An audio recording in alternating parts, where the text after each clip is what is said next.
You're listening to BQN. Assimilate the audio.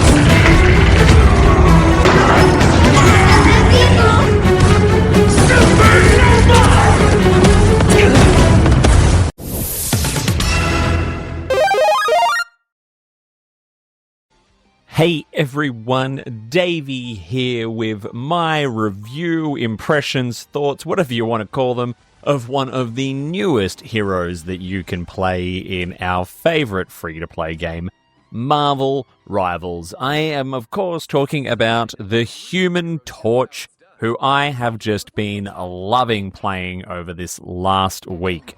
Season 1.5 of Marvel Rivals has arrived, completing the foursome, the Fantastic Four that is, so players now have access to the Thing and the Human Torch at the same time. I think this happened about a week ago.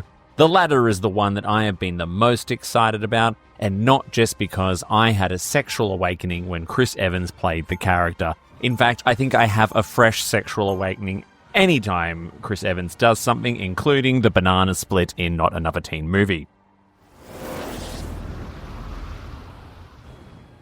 Look, let's not beat around the bush. I am sure this focus on the Fantabulous Four has got a lot to do with the upcoming movie that is coming to cinemas in July and most likely Disney Plus in late July. But alas, I would like to offer my thoughts and opinions on the Human Torch. They may differ from your experience because everyone plays this game a little bit differently. So if you have got some respectful objections or agreements with me, please sound off in the comments. When Human Torch first became available, everyone was picking him. I tried desperately to have a go, but it just was not going to be possible. Fortunately, I always play as Loki, and he has got a fabulous ultimate that most of you are probably familiar with, which lets you take over another character, or become another character, very briefly.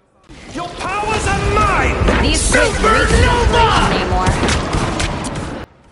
This gave me a tempting appetizer of the Human Torch that left me wanting more. It was an amuse-bouche that just had me absolutely drooling.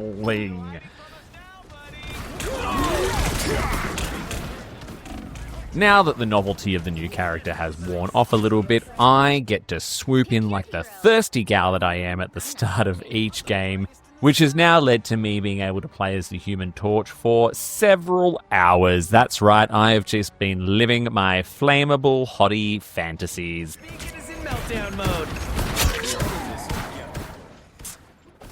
The Human Torch is an airborne duelist who immediately feels like a blending of Iron Man and Storm. However, many subtle differences in his moveset differentiate Human Torch from his flying counterparts. For starters, his standard fireball attack starts like a powerful shotgun blast at close range, but then it kind of spreads out into multiple projectiles over a distance, which I didn't realize at first, but hey, it's got many advantages and disadvantages to it. When it comes to disadvantages, if you're at a distance, it can make it hard to hit a moving target, and even more difficult to deal with fellow flying enemies. Still, the spread does make it effective at laying down covering fire to support your teammates when making a push. This feels considerably more effective than the narrow projectiles of Iron Man and Storm, and also quite a bit more versatile, especially given that it has a faster cooldown rate, so I rarely felt like I was stuck out in the open and unable to fire. This standard attack, when combined with the secondary Blazing Blast, makes Human Torch a formidable presence on any team. The secondary attack, the Blazing Blast, sends it's like a meteor of fire hurtling towards the ground, and it leaves this sort of flaming crater that causes damage to enemies if they walk over it. This is great for dealing damage for enemies who have shields up, and for combining with the primary attack to create choke points of hellfire. Many times I managed to hold off an entire enemy team in a doorway or narrow hallway with minimal backup. The Blazing Blast has 3 shots and does take longer to cool down, so alternating with the main attack will mean you seldom run out of firepower. It's great, I love it. The moves I enjoyed the least were the Plasma Body Shift and the Flaming Meteor. The former is a speed-up action to escape tricky situations, which was nowhere near as fast, nimble, or effective as Iron Man's similar move, where he also gets to then shoot a whole bunch of missiles at the end of it too, which is fabulous.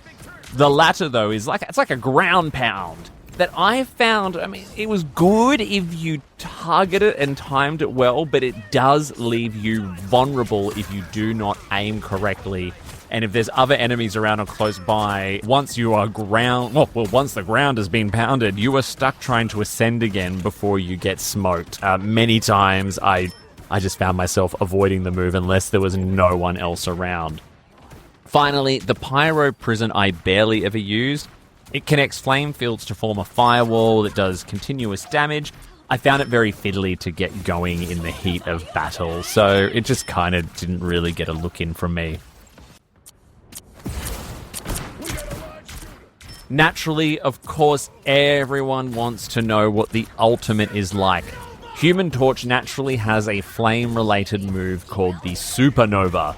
The best part of a supernova is how it turns the Blazing Blast into several flaming tornadoes. This is one of those ultimates that is brutal and chaotic, and is so effective if you are being overwhelmed by an enemy team. You may not be able to take the entire team out, in the same way maybe Maximum Pulse does with Iron Man, but you will get most of them and cause the rest to flee and disperse as they try to avoid taking damage, giving your team a chance to surge forward. It's not my favorite ultimate, but certainly one that I have enjoyed using to date. Step aside and let a real hero show you how it's done. I'm not overly fussed with team-up abilities unless I'm playing with people I know. However, Human Torch has some that are worth taking advantage of.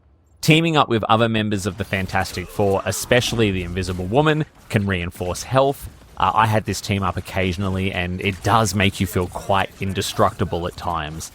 The other team up involves Storm. She can absorb one of Human Torch's flaming tornadoes to ignite her hurricane, and vice versa. I never got to experience this myself before doing this review. However, I did feel the pain from an opposing team that had this combo, and I have it on good authority from friend of the show, Stuart, that it is quote-unquote insane. Of course, and if you're watching the video version of this, you can see that I did pay a little bit of money to get the Negative Zone Gladiator suit because I just thought it looked really cool, similar to the one that I have got for Loki as well.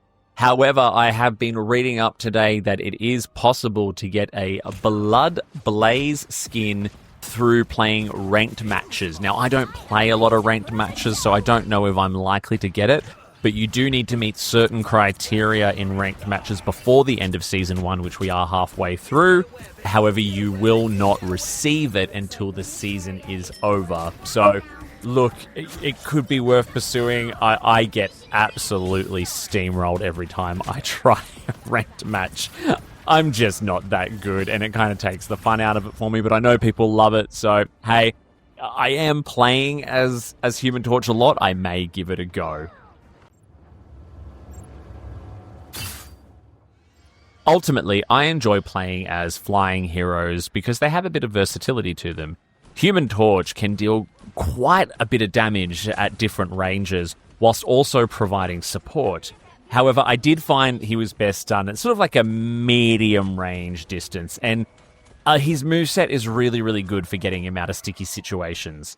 Like Iron Man and Storm, Human Torch feels less effective on some of the more confined maps or confined sections of maps, Not all of his moves are perfect, however the key ones can be changed together to bring chaos and hellfire down on your enemies.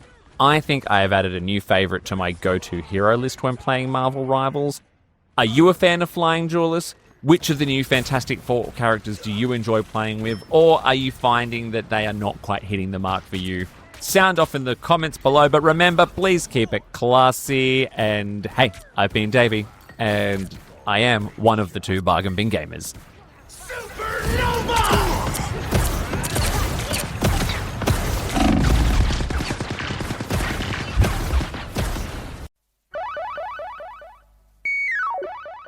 If you enjoyed this episode, make sure you give it a big thumbs up on YouTube or follow the podcast wherever you get your podcast from and leave us a 5-star review. Be sure to follow us on Instagram and Blue Sky and follow along on our live Twitch streams.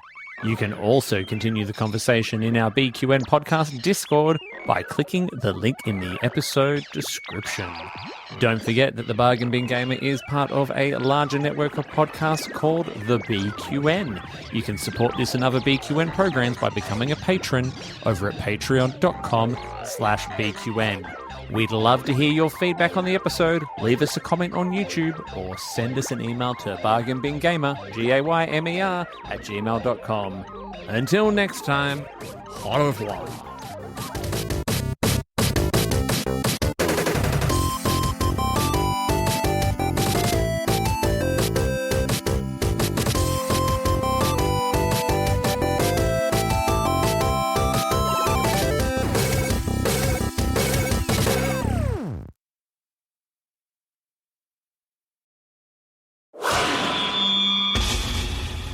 Double T Media.